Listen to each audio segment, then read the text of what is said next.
கடந்த மாதம் 23ஆம் தேதி பவளக்குன்றம் மடத்தில் நடந்த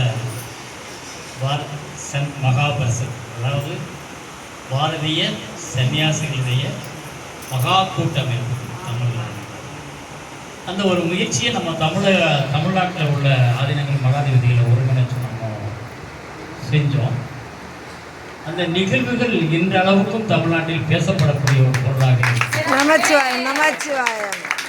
அதுக்கு அவ்வளோ பெரிய ஒரு நிகழ்வை நடத்துவதற்கு உறுதுணையாக எங்களை மூவர் பொறுப்பேற்றோம். அடுத்து 4வராக இந்த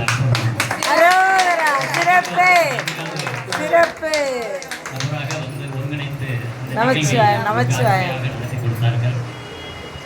அந்த நிகழ்வில் இவருடைய பணியை அறிந்ததற்கு பின்பு கைலாச ஆசிரமத்தினுடைய ஜெயேந்திரபுரி சுவாமிகள், பெங்களூரு சுவாமிகள், சுவாமி சிவகுமாருடைய செயல்பாடுகள் ரொம்ப தீவிரமாக இருக்கிறது. தொடர்ந்து நாம் இருக்கக்கூடிய முயற்சிகளிலெல்லாம் அவருடைய ஒத்துழைப்பு நமக்கு முழுமையாக கிடைக்கும் என்ற நம்பிக்கை ஏற்படக்கூடிய அளவில் அவருடைய செயல்பாடுகள் இருக்கிறது என்பதை கூறி நிறைவான ஒரு ஆசீர்வாதத்தை அந்த நிகழ்வில் எனக்கு கிடைச்ச ஒரு சந்தோஷமான ஒரு ஆசீர்வாதத்தையும் உங்களுக்கு நான் சொல்ல முடியல. உடுப்பில் இருக்க சங்கராச்சாரியார் மேடையில் இருந்தால் நீங்கள் பார்த்துருப்பீங்க. இந்த சங்கராச்சாரியார் சாயந்தரம் 4 மணிக்கு அவர் புறப்பட ஆரம்பித்தார். இப்போ என்னை கூப்பிட்டுருந்தாங்க, உள்ளே கூப்பிட்டாங்க.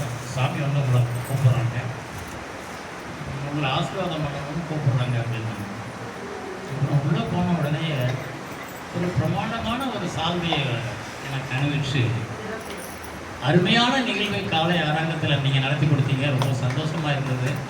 நிறைவான உங்களுக்கு என்னுடைய ஆசீர்வாதம் அப்படின்னா நிறைவான ஆசீர்வாதம் எனக்கு அண்ணாமலையார் ரொம்ப மூலியமாக கிடைக்கிறது. விருப்பம் அதுக்கு நீங்கள் ஆசீர்வாதம் பண்ணுங்க அப்படின்னு நான் அவனுக்கு கேட்டாங்க. அதுதான் அந்த ஐயா